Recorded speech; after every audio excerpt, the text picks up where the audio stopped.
Story time audio ബുക്സിലേക്ക് എല്ലാവർക്കും സ്വാഗതം.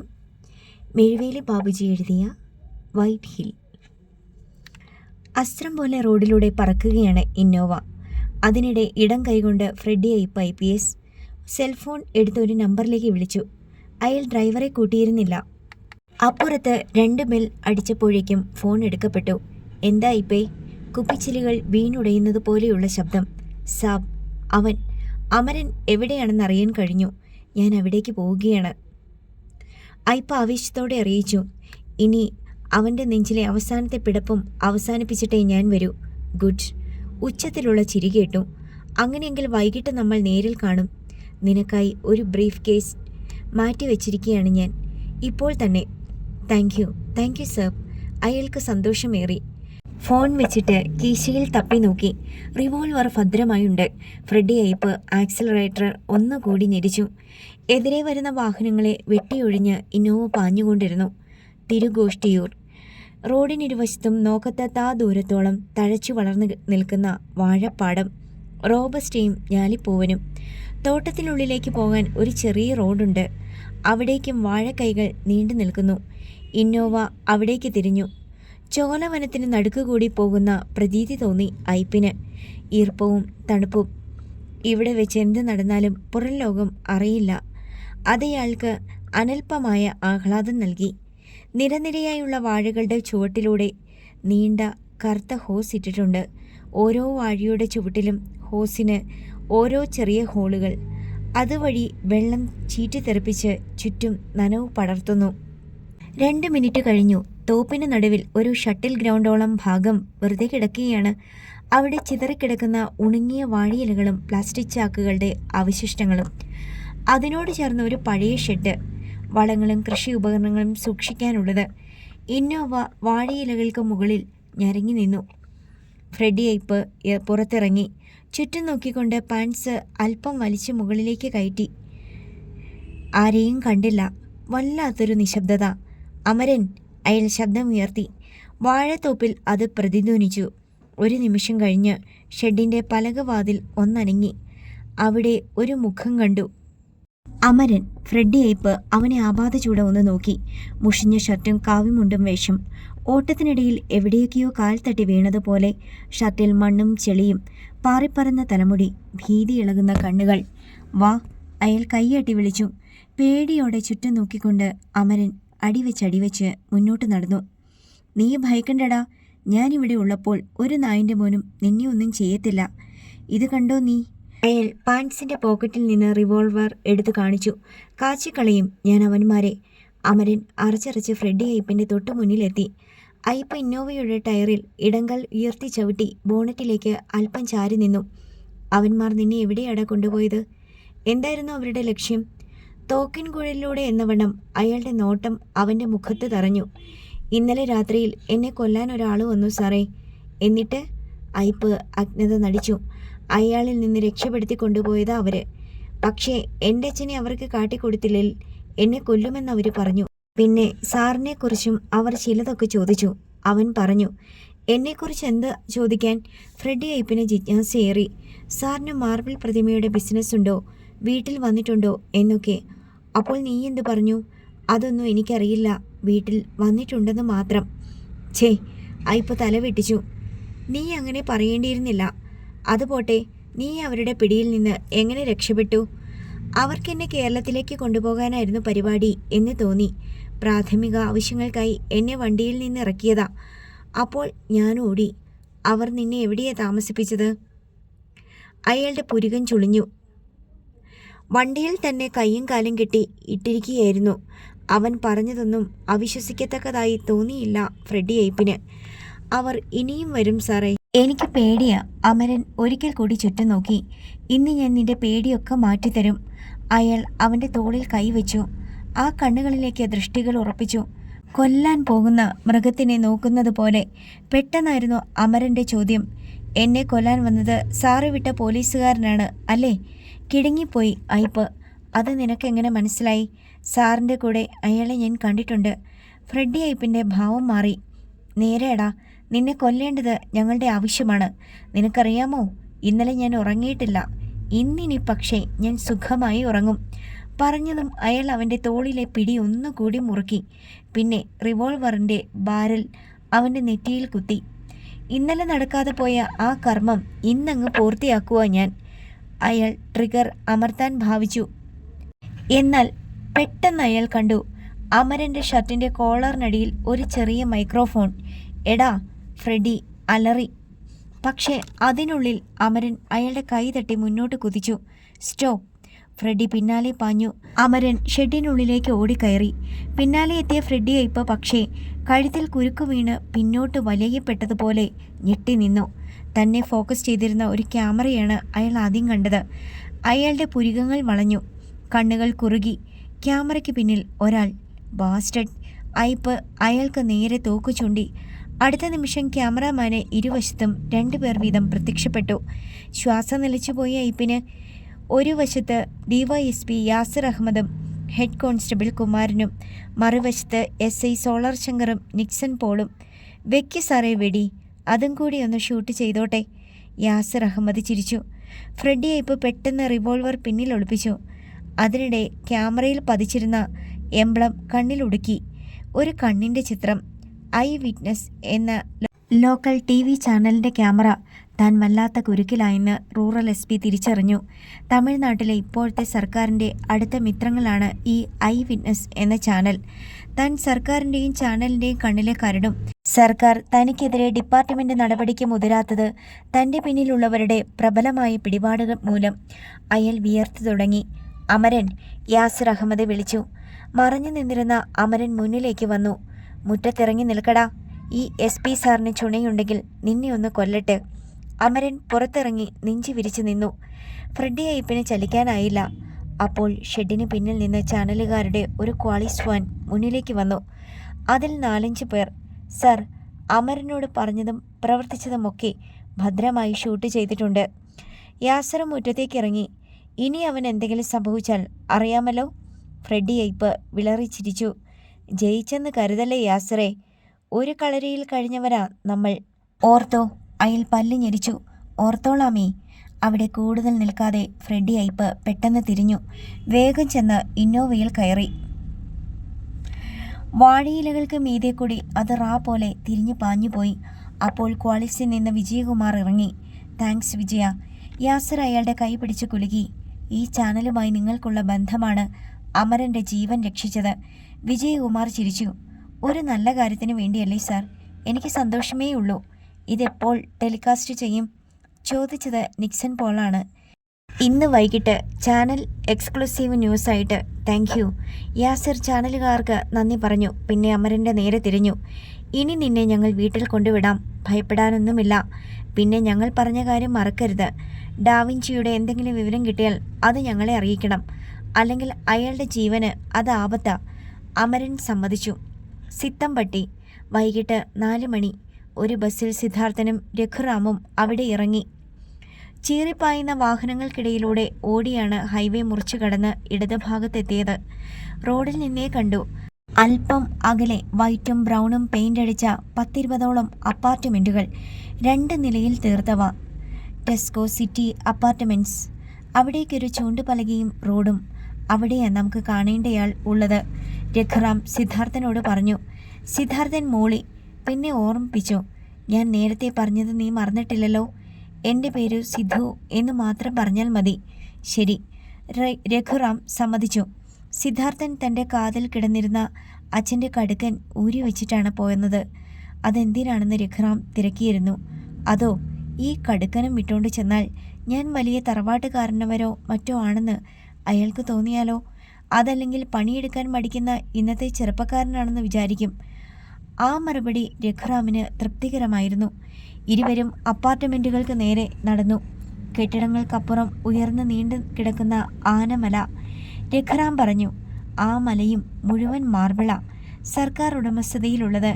Marble അടിച്ചു മാറ്റാൻ വേണ്ടി കോടീശ്വരന്മാരായ ചിലർ ബുദ്ധി പ്രയോഗിച്ചതുമാ.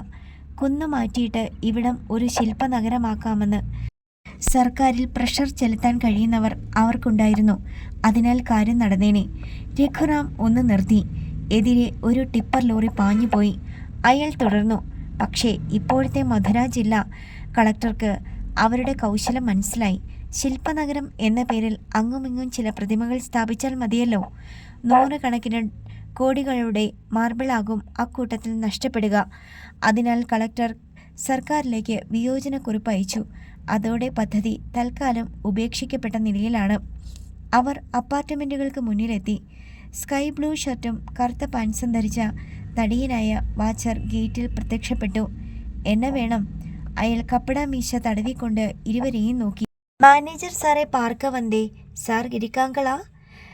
രഘുറാം മറുപടി നൽകി. പെർമിഷൻ വാങ്ങിയിട്ടിങ്കളാ? ഇല്ലേ സാർക്ക് എന്നെ നല്ലാ തെരിയും. രഘുറാം തൻ്റെ പേരും മറ്റും അയാളോട് പറഞ്ഞു. അയാൾ അതൊരു ബുക്കിൽ രേഖപ്പെടുത്തി. പിന്നെ മാനേജറുമായി ഫോണിൽ അനുമതി തേടി. ഉള്ളേ പോങ്കെ. അയാൾ പോക്കറ്റ് ഗേറ്റ് തുറന്നു കൊടുത്തു. ഇരുവരും അകത്ത് കടന്നു. ഓരോ അപ്പാർട്ട്മെൻറ്റും തമ്മിൽ 5 അടി ഉയരമുള്ള മതിൽ കൊണ്ട് വേർതിരിച്ചിരുന്നു. എന്താ ഈ മാനേജറുടെ പേര്? സിദ്ധാർത്ഥൻ തിരക്കി. രാജഗുരു. പിന്നെ അയാൾ മലയാളിയാണെന്ന് നീ പറഞ്ഞത്? ഹാഫ് മലയാളി ഹാഫ് തമിഴൻ, രഘുറാം വ്യക്തമാക്കി. അതായത് രാജഗുരുവിൻ്റെ അച്ഛൻ കുമാരഗുരു തമിഴൻ, പണ്ടേ മരിച്ചുപോയി. അമ്മ ദേവി ബാല മലയാളി. ഭർത്താവിൻ്റെ മരണശേഷം അവർ ഇവിടെ സെറ്റിൽഡ് ആയതാ. അപ്പോൾ രാജഗുരുവിൻ്റെ ഭാര്യയോ? അവർ തമിഴ് സ്ത്രീ തന്നെ. പേര് പട്ടമ്മാൾ. അവർ ഒരു കൂറ്റൻ ഗേറ്റിന് മുന്നിൽ എത്തിയിരുന്നു. രാജഗുരു കോടീശ്വരനാണെന്ന ചുറ്റുപാടുകളിൽ നിന്ന് സിദ്ധാർത്ഥന് തോന്നി. പോർച്ചിൽ മെഴ്സിഡസ് ബെൻസിൻ്റെ ഏറ്റവും പുതിയ മോഡൽ കാർ. ഗേറ്റ് മുതൽ ഡ്രൈവ് വേയിൽ മാർബിൾ പതിച്ചിരിക്കുന്നു. അപൂർവമായി മാത്രം കാണുന്ന ചെടികൾ നിറഞ്ഞ ഗാർഡൻ, ആർട്ടിഫിഷ്യൽ വാട്ടർഫോളും ഫൗണ്ടനും.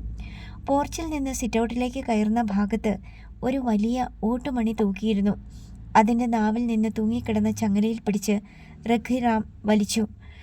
മണി മുഴങ്ങി 1/2 മിനിറ്റ് കഴിഞ്ഞപ്പോൾ ചിത്രപ്പണികളോട് കൂടിയ വാതിൽ തുറക്കപ്പെട്ടു. പ്രൗഢയായ ഒരു സ്ത്രീ, ചുവന്ന പട്ടുസാരിയും ബ്ലൗസും വേഷം, നെറ്റിയിൽ ഒരു വലിയ ചുവന്ന പൊട്ട്. അകത്തേക്ക് വരൂ പറഞ്ഞിട്ട് അവർ പിന്തിരിഞ്ഞു. മാനേജറുടെ ഭാര്യ പട്ടമ്മാൾ. രഘുറാം ശബ്ദം താഴ്ത്തി. അവരുടെ ശരീരത്തിൽ അപ്പോഴും എടുത്താൽ പൊങ്ങാത്ത സ്വർണ്ണാഭരണങ്ങൾ ഉണ്ടായിരുന്നു. ഇരുവരും വിശാലമായ ഹാളിലെത്തി. പട്ടമ്മാൾ അകത്ത് മറഞ്ഞു കഴിഞ്ഞിരുന്നു. അവർ മുറിയാകെ നോക്കിക്കണ്ടു. വില കൂടിയ സെറ്റുകളും ചെയറുകളും, സ്റ്റെയർ കേസിന് ഇരുവശത്തും മാർബിളിൽ തീർത്ത 2 വലിയ ആനയുടെ പ്രതിമകൾ, ഭിത്തിയിൽ മാല ചാർത്തിയ പുരുഷന്റെ ഫോട്ടോ. അതാണ് കുമാരഗുരു. രഘുറാം കൈ ചൂണ്ടി. ഹാളിൽ മറ്റാരും ഉണ്ടായിരുന്നില്ല. അടുത്ത നിമിഷം അപ്സ്റ്റെയറിൽ കനത്ത പാദപതന ശബ്ദങ്ങൾ കേട്ടു. ഇരുവരും അവിടേക്ക് നോക്കി. സാൻഡൽ കളർ സിൽക്ക് ഷർട്ടും മുണ്ടും ധരിച്ച ഒരാൾ. രാജഗുരു. ഒത്ത ഉയരവും വണ്ണവും, ഇരുട്ടിൻ്റെ നിറം, മുഴുവൻ നരച്ച മുടിയും മീശയും. മുടി പിന്നോട്ട് ചീകി വെച്ചിരിക്കുന്നു. അയാൾ അവരിൽ നിന്ന് ദൃഷ്ടികൾ പറിക്കാതെ പടികൾ ഇറങ്ങി. ഒരു പ്രത്യേക താളത്തിൽ ലെതർ ചെരുപ്പിനടിയിൽ നിന്ന് ശബ്ദമുയർന്നു. ഹാളിൽ വന്ന് അയാൾ സിറ്റിയിൽ ഇരുന്നു. എന്താ രഘു വിശേഷിച്ച്? നീ ക്വാറിയിലെ പണി ഉപേക്ഷിച്ചോ? അങ്ങോട്ട് വരാറേയില്ലല്ലോ ഈയിടെ. അയാൾ ഇടം കാലിന് മേൽ വലത് കാൽ ഉയർത്തി വെച്ചു. അമ്മയുടെ കാര്യം ഞാൻ പറഞ്ഞിട്ടുണ്ടായിരുന്നല്ലോ. രഘുറാം ഭയഭക്തി ബഹുമാനങ്ങളോടെ പറഞ്ഞു. ഭൂപതി നിന്റെ കയ്യിൽ നിന്ന് പണം വാങ്ങി അല്ലേ? ഞാൻ അറിഞ്ഞു. ഞാൻ കാല് പിടിച്ച് കരഞ്ഞു പറഞ്ഞിട്ടും സമ്മതിച്ചില്ല സർ. പിന്നെ എങ്ങനെ കൊടുത്തു? ഇവൻ നാട്ടിലെ വസ്തു പണയപ്പെടുത്തി പണം കൊണ്ടുവന്നു. രഘുറാം കളവ് പറഞ്ഞുകൊണ്ട് സിദ്ധാർത്ഥനെ നോക്കി. ഏതാ ഇവൻ? രാജഗുരു സിദ്ധാർത്ഥൻ്റെ നേരെ തിരിഞ്ഞു. അയാളുടെ നെറ്റിയിൽ ചുളിവുകൾ ഉയർന്നു. വീണ്ടും വീണ്ടും അവനെ നോക്കി. എൻ്റെ ഒരു ബന്ധുവാ. ഇവൻ്റെ ഒരാവശ്യത്തിന് ഇപ്പോൾ സാറിനെ കാണാൻ വന്നത്. രഘുറാം പറഞ്ഞത് രാജഗുരു കേട്ടോ എന്നൊരു സംശയം. അയാളുടെ കണ്ണുകൾ സിദ്ധാർത്ഥനിൽ നിന്നും മാറുന്നില്ല. എന്താ നിന്റെ പേര്? സിദ്ധു. അവൻ അറച്ചറച്ച് പറഞ്ഞു. ഇവൻ്റെ ആരാ? അമ്മാവൻ്റെ മകൻ. അപ്പോൾ അങ്ങനെ പറയാനാണ് സിദ്ധാർത്ഥന് തോന്നിയത്. രാജഗുരു അമർത്തി മൂളി. പിന്നെ പറഞ്ഞു, ഇരിക്കൂ. സിദ്ധാർത്ഥൻ ഇരിക്കാനാഞ്ഞു. പക്ഷെ വേണ്ടെന്ന് രഘുറാം കണ്ണുകൾ കൊണ്ട് സഞ്ജ നൽകി. വേണ്ട സാർ, ഞങ്ങൾ ഇവിടെ നിന്നോളാം. രാജഗുരു പിന്നീട് നിർബന്ധിച്ചില്ല. നിനക്ക് എന്തൊക്കെ ജോലി അറിയാം? അയാൾ അവനിൽ നിന്ന് നോട്ടം മാറ്റിയില്ല. എന്തും ചെയ്യാം സാർ, ജീവിക്കാൻ ഒരു തൊഴിലാണ് എനിക്ക് വേണ്ടത്. അവൻ്റെ ആ മറുപടി രാജഗുരുവിന് ഇഷ്ടപ്പെട്ടു. രാജഗുരു താടി തടവി ഒരു നിമിഷം ചിന്തിച്ചിരുന്നു. രഘുവിനറിയാമല്ലോ ക്വാറിയിലെ കാര്യം. ആളുകളെ എങ്ങനെ പിരിച്ചുവിടും എന്ന ആലോചനയാണ് അവിടെ നടക്കുന്നത്. അതിനിടയ്ക്ക് രഘുറാം പെട്ടെന്ന് അറിയിച്ചു. അതൊക്കെ സാറ് വിചാരിച്ചാൽ നടക്കും. കാലം മാറിയില്ലേ രഘു? പെരിയോർ ഉണ്ടായിരുന്നെങ്കിൽ ഞാൻ വിചാരിക്കുന്നത് എന്തും നടന്നേനെ. ഇപ്പോൾ അങ്ങനെയല്ലല്ലോ.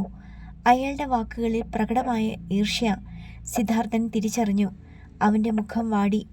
അപ്പോൾ രാജഗുരു നിർദ്ദേശിച്ചു, ഏതായാലും നാളെ രഘു ഇവനെയും കൂട്ടി ക്വാറിയിലേക്ക് വാ. തൽക്കാലത്തേക്കെങ്കിലും അവിടെ നിർത്താമോ എന്ന് ഞാൻ ഒന്ന് നോക്കട്ടെ. മതി സാർ, അത് മതി. രഘുറാമിന് സന്തോഷമായി. അകത്തു നിന്ന് ഒരു ട്രേയിൽ പഴച്ചാറുമായി പട്ടമ്മാൾ വന്നു. അതവർക്ക് നീട്ടി. ഇരുവരും ഗ്ലാസ് എടുത്തു. നല്ല രുചിയുള്ള പഴച്ചാർ. പലവിധ പഴങ്ങൾ ചേർത്തുണ്ടാക്കിയതാണ് അതെന്ന് അവർക്ക് തോന്നി. പട്ടമ്മാളും വിശ്വാസം വരാത്തതുപോലെ സിദ്ധാർത്ഥനെ സൂക്ഷിച്ചൊന്ന് നോക്കി. പഴച്ചാർ കഴിച്ചിട്ട് അവർ ഗ്ലാസുകൾ തിരിച്ചു നൽകി. എങ്കിൽ ഞങ്ങൾ അങ്ങോട്ട്? രഘുറാം അനുവാദം തേടി. ശരി, രാജഗുരു തലയാട്ടി. ഇരുവരും വാതിൽ കടക്കുവോളം രാജഗുരുവിൻ്റെയും പട്ടമ്മാളിൻ്റെയും കണ്ണുകൾ പിന്തുടർന്നു. നിനക്ക് ആ ചെറുപ്പക്കാരനെ കണ്ടപ്പോൾ എന്തു തോന്നി അമ്മാളെ? അയാൾ ഭാര്യയ്ക്ക് നേരെ തിരിഞ്ഞു.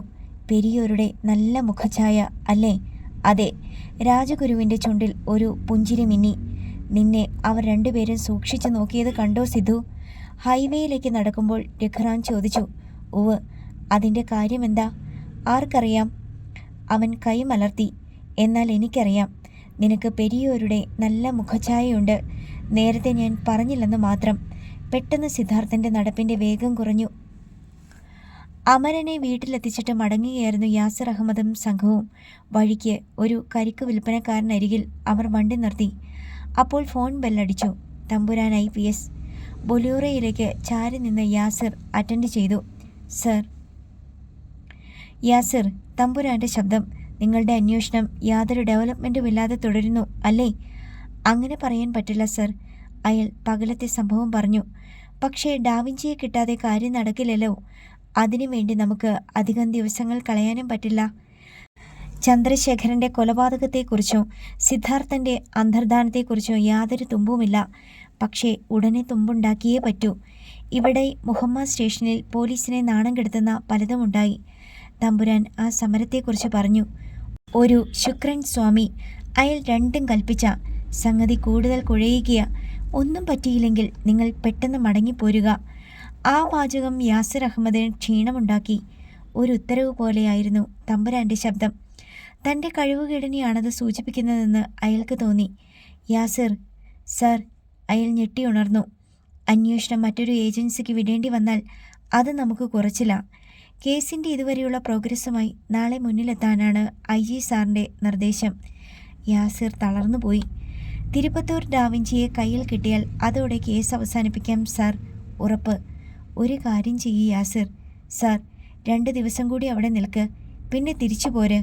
തമ്പുരാൻ കോൾ കട്ട് ചെയ്തു. യാസിർ അഹമ്മദ് ചിന്തിച്ചു നിന്നു.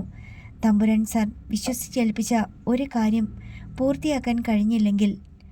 അയാൾ മറ്റുള്ളവരോട് വിവരം പറഞ്ഞു. ഇനി ഒന്നും നോക്കേണ്ട സാർ. ഡാവിഞ്ചിയെ നമുക്ക് കിട്ടണം. എല്ലാം വ്യക്തമായി അറിയാവുന്ന ആളെ നമ്മൾ പൊക്കുന്നു. നിക്സൺ പോൾ എല്ലാവരെയും നോക്കി. നീ പറഞ്ഞു വരുന്നത് ഫ്രെഡി സാറിനെ കുറിച്ചാണോ? യാസിർ നെറ്റിച്ചൊളിച്ചു. അതെ. പക്ഷേ ബാക്കിയൊക്കെ വരുന്നത് പോലെ വരട്ടെ സാർ. സോളാർ ശങ്കരം പിന്താങ്ങി. പക്ഷേ അതിനുശേഷം ഉണ്ടാകുന്ന കോൺസിക്വൻസസ്, അതിനെയും നേരിടാൻ നമ്മൾ തയ്യാറാകണം. ഒരു വട്ടം കൂടി ചിന്തിച്ചിട്ട് യാസിർ ഫോണെടുത്ത് വിജയകുമാറിനെ വിളിച്ചു. ഇവിടുത്തെ പോലീസിൽ ആരെയെങ്കിലും അറിയാമോ വിജയിന്? 1-2 പേരെ. എങ്കിൽ ഫ്രെഡി സാറിൻ്റെ പ്രധാന താവളങ്ങൾ എവിടെയൊക്കെയാണെന്ന് എനിക്കറിയണം. നോക്കാം സാർ. എന്തോ തീരുമാനിച്ചുറച്ചതായിരുന്നു അപ്പോൾ യാസിർ അഹമ്മദിൻ്റെ മുഖം. സന്ധ്യ. ഹോട്ടൽ റൂമിലെ TV-യിൽ ഐ വിറ്റ്നസ് ചാനലിൻ്റെ എക്സ്ക്ലൂസീവ് പ്രോഗ്രാം യാസിറും സംഘവും കണ്ടു. റൂറൽ SP ഫ്രെഡി ഐപ്പിൻ്റെ ഇമേജ് തകർക്കുന്ന രംഗങ്ങളും വാർത്തയും. സംഗതി കലക്കി. സോളാർ ശങ്കർ ഒരു സിഗരറ്റ് കത്തിച്ചു. ഇനി അറിയാം ഐപ്പ് സാറിൻ്റെ പ്രതികരണം. അയാൾ പറഞ്ഞതും യാസിർ അഹമ്മദിൻ്റെ ഫോണിൽ ഫ്രെഡി ഐപ്പിൻ്റെ കോൾ എത്തി. നായിൻ്റെ മോനെ. അതായിരുന്നു ഐപ്പിൻ്റെ ആദ്യ വിളി. പിന്നീട് അങ്ങോട്ട് തെറികളുടെ മഹാപൂരം. നീയൊക്കെ എന്താടാ എന്നെക്കുറിച്ച് കരുതിയത്?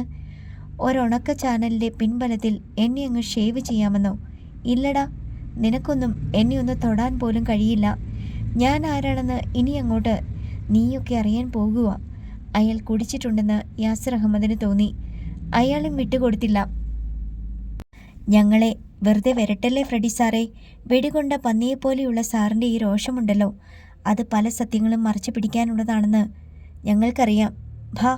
പിന്നെയും ഫ്രെഡിയെ ഇപ്പോൾ ചീത്ത വിളിച്ചു. അപ്പോൾ തൻ്റെ ഫോണിൽ മറ്റൊരു കോൾ വരുന്നതറിഞ്ഞു യാസിർ നോക്കി. വിജയകുമാർ. യാസിർ അറ്റൻഡ് ചെയ്തു. സർ, ഫ്രെഡി സാർ ഇപ്പോൾ എവിടെയുണ്ടെന്ന വിവരം കിട്ടി. യാസിറിന് ആവേശമായി. പറഞ്ഞു വിജയ. അയാൾ സ്ഥലം പറഞ്ഞു, അവിടേക്കെത്താനുള്ള കൃത്യവഴിയും. യാസിർ അഹമ്മദ് ചാടി എഴുന്നേറ്റു.